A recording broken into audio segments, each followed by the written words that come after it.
Hey there and welcome back to another Rings of Power video. And today we're going to be talking about the second episode that was released as a doubleheader alongside the debut episode. And for the first episode, I got some angry comments for the crime of thinking that this first episode was kind of decent. And so if you're a person that hates the show, I advise you click away now. Because I thought that episode 2 was vastly superior to the first one. Yeah. For the first episode, I definitely could understand people's gripes even if I didn't always agree. But the second one, I'm not claiming it's going to win any awards, but it was much better and certainly doesn't deserve the level of hate that it's inspired.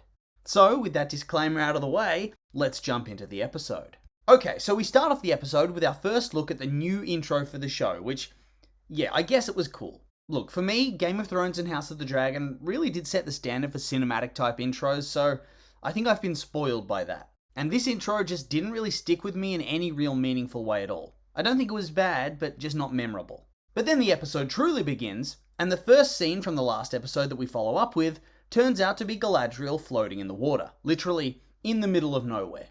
Yeah, not much to say about this other than good luck surviving long enough to get back to shore. I'd have to imagine that the gateway to Valinor is quite far out to sea, just to avoid any unwanted visitors, and we'll see that later on in the story, so she'd have a long way to swim, in likely freezing waters with nothing to hang on to. Good luck, Galadriel. If she wasn't a main character, she'd be dead. That's for sure. Also, I really hate the open water, I've decided. So this scene, this emptiness, the knowledge that the ocean beneath her is crazy deep and could have any manner of creatures within it, it's a bit much for me. Also, I don't know why, but I kind of expected her to be a more graceful swimmer. I don't know, she looked a bit choppy. But on the other hand, I guess she is wearing a dress, and that's not the greatest swim gear in the world, but still, she's an elf. Improve your technique. We then move on to Nori and her mysterious naked meteor man surrounded by fire in a crater. Poppy turns up, they scuffle, as Poppy quite reasonably thinks that going near the naked meteor man is a terrible idea. Nori slips down into the crater and discovers that the fire isn't hot, and evil shit made the flame not hot in the Temple of Sauron in episode 1, so is this another instance of that sort of thing? Is this guy evil, or is it something different? Because honestly, Sauron's first appearance being so obviously evil would be a bit stupid, so I kind of hope it's something else. But I suppose we're going to have to wait and see on that score. Anyway, the dude wakes up, he panics, fire starts getting more intense before he collapses and everything just stops. And he seemed kind of scared and confused, so honestly I don't know what to think about him. I really hope he's not Sauron. Because I figured a big part of Sauron's character is that he completely underestimates hobbits. But if he has these experiences early on with them now, surely that throws things out and makes things a bit wacky going forward. It kind of goes against the spirit of the books, I guess. Nori then guilts Poppy into helping her carry the big fella somewhere safe where he won't become wolf food, which requires them stealing stuff from the camp, and speaking of the camp, the chief needs to get his head out of his ass. The old ladies are right. How many signs does this guy need that something bad's happening? Time to go, mate. Pack up camp and go somewhere else. Jesus. Our hobbit friends then wheel the naked giant somewhere safe, and honestly, I can imagine that people already hate these two characters. They just feel like characters that people are going to latch onto and say, oh, they go against the spirit of Tolkien. But I honestly find them quite fun, and I find them very Middle-earthy. And I very much enjoy their character dynamic. Feels kind of like Merry and Pippin in a way, crossed with Frodo and Sam. Anyway, they hide the stranger underneath an old tree, and I'm not really sure how that's going to protect him from wolves, but okay. I honestly think him sleeping amongst the fiery crater would have been a much better deterrent for animals. They don't like fire. And on top of that, his feet are sticking out. Come on, girls. It's like they weren't even trying here. Nori then explains to Poppy that she feels like it's her responsibility to look out for this guy, to make sure that he's okay and that he's going to be safe, that she was meant to find him. And it kind of felt like when Gandalf and Frodo were talking about how Bilbo was meant to find the ring, and thus Frodo was also meant to have it. Feels like a lot of divine destiny amongst these hobbits, eh?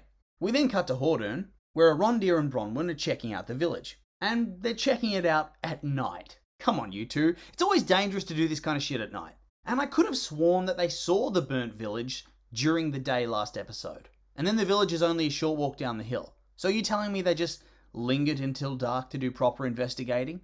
It's not like the village is big. They really should have been in and out by now. They're just asking to get murdered by crazy orcs.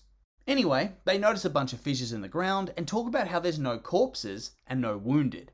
So it looks like meat's back on the menu, boys. The town surely got eaten. But anyway, there's a massive tunnel that's been dug under one of the houses, and so, after an emotional farewell, Arondir jumps down to follow it through, whilst Bronwyn goes to warn her village of what's happened. We then cut away to the elven realm of Eregion, where Celebrimbor and Elrond start discussing Feanor, and how he used a hammer, which Celebrimbor has on display, to craft the Silmarils. And how these Silmarils had even managed to seduce Morgoth himself with their beauty. And thus, Celebrimbor wants to emulate his grandfather and craft something new that can rival that creation. Something both beautiful and powerful. And yeah, so what he actually wants to make feels pretty self-explanatory from the title of the show, the rings.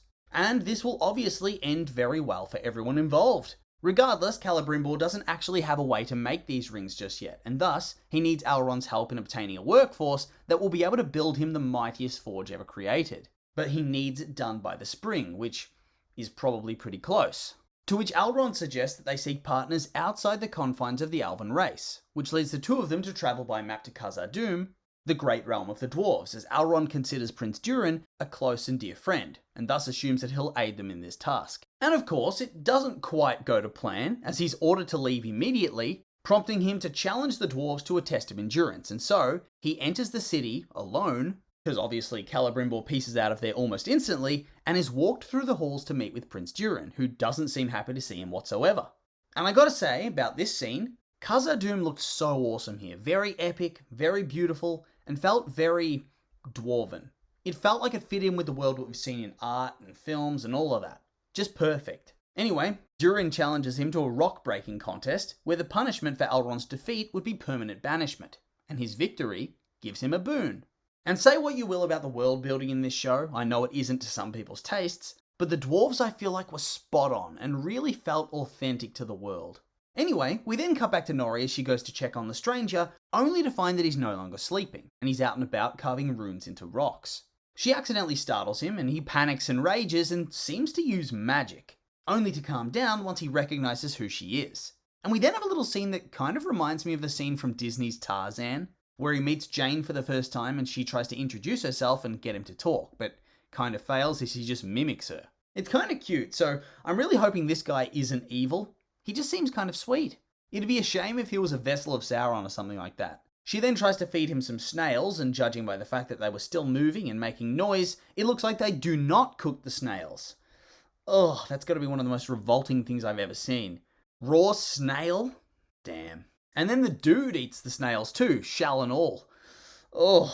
But meanwhile, back at the village, the Harfoots are busy setting up for a festival of some sort, and they need an extra hand to erect a new shelter. Nori's dad volunteers her, as she'd apparently been wanting to help, only to find that she's not around, and thus, he needs to step up. And then he hurts his foot, and that looked pretty nasty. Yuck. And whilst this is all going on, the stranger and Nori keep trying to communicate, with no real success, before Poppy appears to bring her back to the village, where her dad seems to have broken his ankle, with there being worries that he won't be able to migrate with the rest of them, which of course gets Nori feeling upset that she wasn't there to help him. And then at last, we cut back to Galadriel, who's somehow not dead and not frozen, but still swimming. Yeah, sure mate. Anyway, she hears a pretty ominous noise from out on the water, and that's pretty much my worst nightmare, and finds a large raft adrift in the sea, with a bunch of humans clinging aboard. She hides her elf ears, and the humans argue as to whether she should even be allowed on board before they check her ears and realise she's in fact an elf. And suddenly, none of the people on board have any interest in helping her whatsoever, so I guess they too hate elves. Perhaps they're from the Southlands as well. They then notice another vessel in the distance and start calling for help, only to realise it's in fact their ship and that it's resting on the back of a massive sea monster. Whoopsie. The sea monster attacks them, and Galadriel's blamed and tossed into the water by the racist humans, whilst Halbrand, a new character, unties part of the raft and abandons his companions to their deaths, which I did find kind of funny. And this dude definitely feels kind of sus. A lot of people have speculated he's going to rise to be a king of men and become a Nazgul, or that he's Sauron in disguise, so I'm not really sure what to think about his character, but I definitely don't think he's going to be a good guy. Anyway, the monster then conveniently leaves, and Halbrand paddles over to pick up Galadriel from the water and introduces himself, before we cut back to the rock-breaking contest, where things are not going too well for Elrond, who breaks his pickaxe and then concedes defeat. And thus, as he's banished, he asks to be escorted out by the prince, hoping to get some answers. And here, it's revealed why Durin's so angry. It's been 20 years since they've last seen each other, which, whilst it's not as bad as 20 years for a human, is still a decent chunk of Durin's life that Elrond's missed. He missed his wedding, the birth of his children, and now he only comes to see him to give him a work proposal from Celebrimbor. And I actually liked this part, because I feel like your sense of time would be skewed by being immortal and having all the time in the world to go about your business unless you get knifed by a random orc or something like that. Anyway, Elrond then congratulates him on his family and asks permission to apologise to his wife in person. And I know that he was being sincere in this moment, but it also did feel like he knows how to get into this guy's head. And anyway, it works as we instantly cut to Durin's, well, I guess this would be his palace? With Elrond supposed to apologise and then instantly leave. But Disa does not seem to share these opinions and invites him to dinner. And before we go any further, I know, no beard on the dwarf women, and that's no good, but I do kind of get it, because it would be a bit strange. Like, I think I would have liked a beard on her, but at the same time, I understand why they didn't go with that. And she does look fine as is. Also, their whole family dynamic, very cute. I loved how sweet they were with each other and with their kids, just very wholesome. Anyway, he and Elrond continue to act like they've gone through a bad breakup, and it's revealed that Durin planted a sapling that Elrond gave him and tends to it like it's his third kid, which is very cute. Anyway, Elrond goes to leave and Durin has a change of heart and says he'll listen to the proposal, before we cut back to Galadriel and Halbrand, who are, surprise surprise, still drifting out at sea. Halbrand notices that Galadriel's pretty much ignoring him, which leads to a conversation where she questions how he can go on, knowing that he abandoned his companions to their death. But he proves himself to be a more pragmatic sort, who simply doesn't want to die, and knew that the larger raft was a massive target, hence abandoned ship. They then snipe back and forth at one another before he reveals that his homeland was supposedly wiped out by orcs, whilst he also tries to piece together what she was actually doing out in the middle of the sea in the first place. She commiserates with him about the loss of his homeland and tells him that she can relate to his pain, before arguing with him again and demanding that he reveals where the orcs were, and that he takes her to go and find them. He refuses to help, but he does reveal that the orcs are in the Southlands, which is where Arondir is right now, investigating the burnt village. And it's kind of odd that nobody would have heard of this before now in the Southlands though. So I do understand why people would think he's potentially a villain, because wouldn't the garrison be aware if trouble had been brewing in the Southlands all this time? But there's no more time to worry about that now, because a storm's brewing, which is bad news for them and their raft.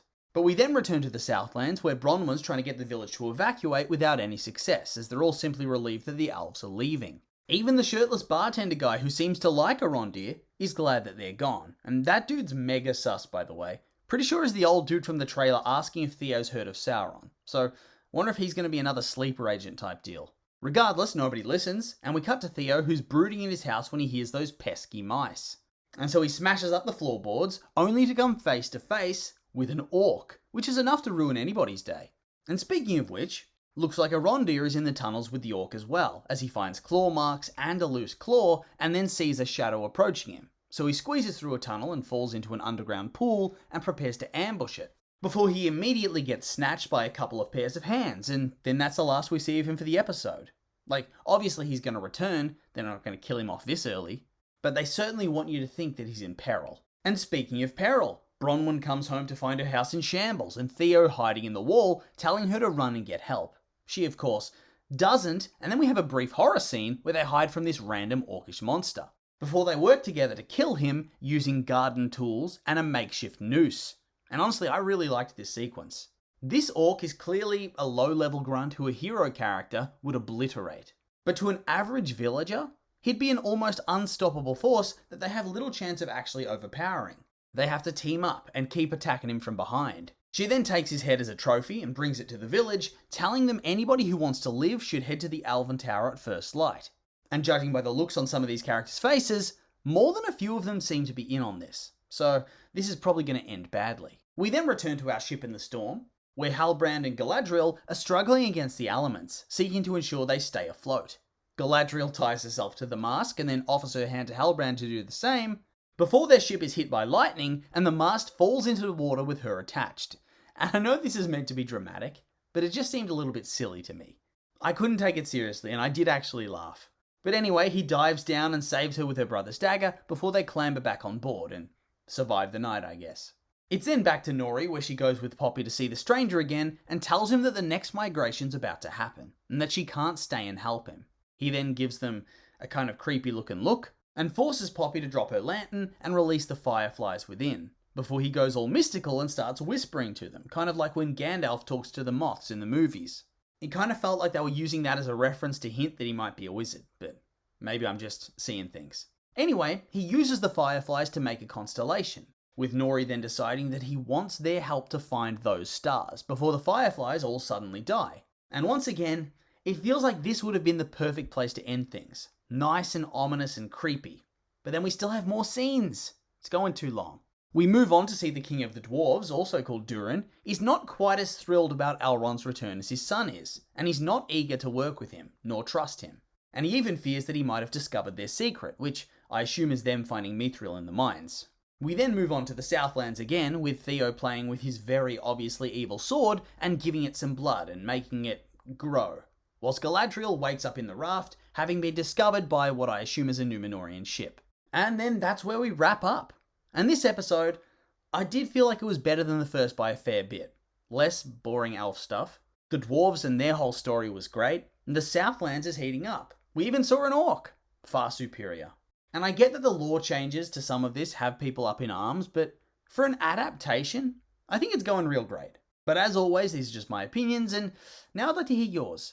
What did you think of the episode? Like it? Hate it? I'm curious for your thoughts, so make sure to like, comment, and subscribe, and let me know.